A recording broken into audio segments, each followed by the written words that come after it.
우리 사순절 묵상집으로 계속 하나님의 말씀을 나누고 있는데 오늘 설교를 준비하며 좀 힘들었던 부분은 오늘 설교의 핵심 키워드가 석유입니다. 예. 보통 설교라고 하면 은혜, 사랑, 구원 이런 주제들로 설교를 많이 해왔지 단 한 번도 석유에 대해 묵상해 본 적은 없었는데 저에게는 굉장히 색다른 경험이었고 준비하기가 쉽지 않았습니다.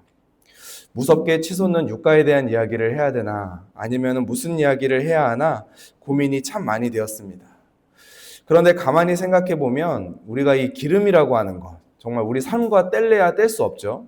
단순히 우리가 주유비가 늘어난다는 데서 그치는 것이 아니라 우리가 먹고 그리고 우리가 사용하는 모든 것들에 영향을 미치는 것이 바로 유가구나라는 것을 다시 한번 생각해 보았습니다. 모든 물류와 제조의 밑바탕에 바로 석유라는 것이 있기 때문에 우리가 단순히 주유비에 그치는 것이 아니라 우리의 삶 전체가 영향을 받게 되는 것이지요. 그렇기 때문에 요즘 기름값이 올라가고 있는 이 모든 것들이 언젠가는 물가에 반영이 될 것이고, 특별히 우리 장바구니를 들고 살림을 하는 우리 권사님, 집사님들 그 마음 가운데에는 아마 근심이 있으실 것입니다. 석유라고 하는 것이 우리의 삶과 뗄래야 뗄 수 없는 이런 사실을 바라보면서 우리가 국제정세와 장바구니 물가에 한숨 짓는 가슴 졸이기 수만 년 전부터, 오래전부터 하나님께서는 우리를 위해 정말 완벽한 에너지 조장고를 설계해 두셨다는 사실을 깨닫게 되었습니다. 오늘 본문 말씀 14절을 제가 읽어보겠습니다. 하나님이 이르시되 하늘의 궁창에 광명체들이 있어 낮과 밤을 나뉘게 하고 그것들로 징조와 계절과 날과 해를 이루게 하라. 아멘. 하나님께서 광명체들을 만드시고 낮과 밤을 나뉘게 하라라고 이야기를 하셨는데, 이 나뉘게 하다는 것은 단순히 칼로 자르듯이 그 두 개를 나눴다는 것이 아니라 원래는 혼돈 상태였던 이 세상 가운데 하나님의 질서가 세워지기 시작했다라는 것을 의미합니다. 하나님께서는 빛을 통해 세상을 통치하기 시작하셨습니다.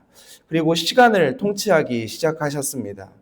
우리가 누리고 있는 계절의 변화, 그리고 낮의 활력, 밤의 안식, 이 모든 것들이 하나님의 통치가 단 한순간도 끊이지 않고 계속되고 있다는 하나님의 사인인 것입니다.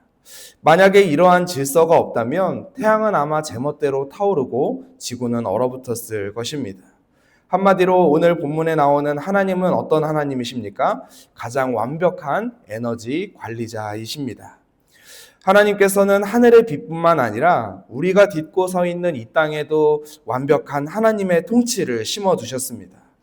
하나님께서 이 모든 광명체를 하늘에 두신 이유가 무엇입니까? 17절 말씀 제가 읽어보겠습니다. 하나님이 그것들을 하늘의 궁창에 두어 땅을 비추게 하시며. 아멘.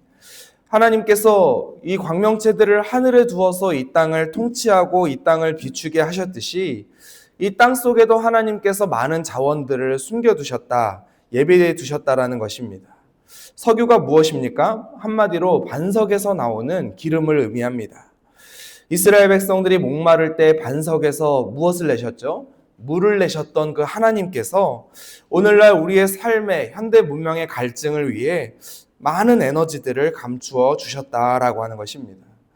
그렇기 때문에 우리가 반복해서 듣는 것, 우리는 무엇이라는 거죠? 하나님의 청지기이고 이것들을 우리가 아껴서 쓰는 것은 우리가 하나님께서 우리에게 주신 사명을 지키는 행동이다라고 하는 것입니다.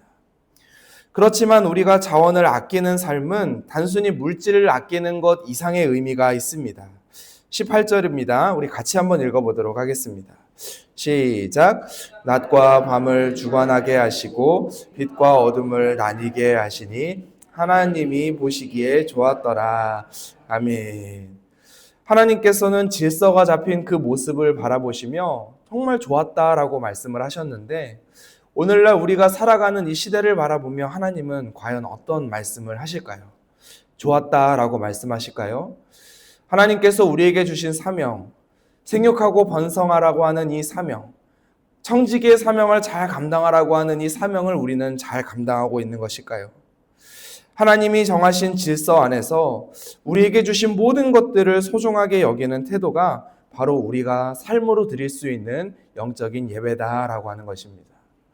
우리는 예배라고 하는 것, 하나님을 찬양한다고 하는 것을 두부 자르듯이 딱 나눠서 생각하는 경우가 있습니다. 함께 모여서 우리가 예배를 드리는 것, 그리고 우리가 모여서 무언가 찬양을 하거나 설교를 듣거나 하는 것은 예배라고 생각을 합니다. 하지만 우리의 삶의 예배, 우리의 일상의 예배에 대해서는 깊이 생각하지 못하는 경우가 있습니다.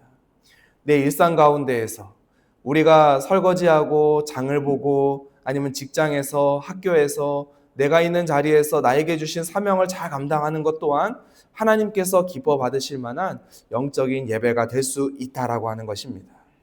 하나님께서 주신 모든 것들을 감사하고 하나님께서 나에게 주신 모든 것들을 우리가 아껴서 그리고 청지기답게 잘 사용할 때 하나님은 우리를 바라보며 참 좋았더라 라고 하는 칭찬을 얻는 인생이 될 것입니다. 설교를 마무리하면서 한마디 더 드리고자 합니다. 사랑하는 성도 여러분, 땅의 자원은 한정되어 있습니다. 그리고 우리가 의지하는 반석의 기름은 언젠가는 바닥을 드러낼지도 모릅니다. 세상은 자원이 모자라다고 아우성치고 전쟁과 갈등은 우리를 불안하게 만듭니다. 하지만 오늘 본문이 우리에게 주는 진정한 소망은 자원의 양에 있지 않습니다. 16절은 이렇게 이야기합니다. 하나님이 두 큰 광명체를 만드사 큰 광명체로 낮을 주관하게 하시고 작은 광명체로 밤을 주관하게 하시며 또 별들을 만드시고. 아멘. 우리의 진짜 소망은 무엇입니까? 우리에게 자원이 얼마나 많이 있느냐, 우리가 가진 것들이 얼마나 많이 있느냐에 우리의 소망이 있는 것이 아니라 해와 달을 만드시고 그 질서를 주관하시는 분이 내가 믿는 하나님이시라고 하는 것입니다. 세상의 기름은 바닥날 수 있습니다. 가격은 요동칠 수 있습니다. 기름 한 방울 나지 않는 우리나라는 더 큰 영향을 받게 될 것입니다. 하지만 우리가 잊지 말아야 할 것은 우리를 향한 하나님의 공급하심은 결코 멈추지 않는다는 사실입니다.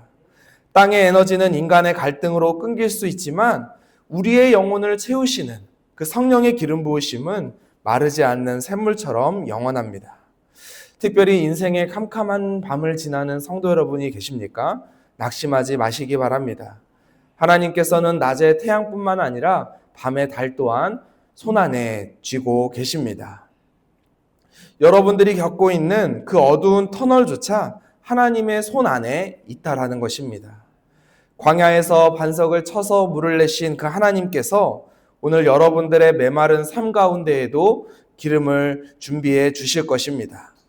세상의 물가 소식에 국제 정세에 흔들리는 인생이 아니라 예수 그리스도라고 하는 영원한 보화를 소유한 자의 그 넉넉함을 누리시며 살아가기를 소망합니다. 땅의 자원을 아끼는 지혜로운 청지기가 되시기 바랍니다. 그러나 동시에 하늘의 창고를 여시는 하나님께 소망을 두시기 바랍니다.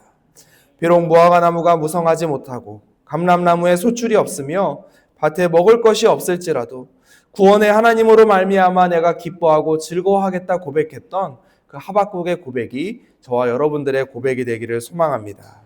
땅의 기름은 고갈될지라도 우리의 영혼을 비추는 예수 그리스도의 빛은 영원히 꺼지지 않습니다.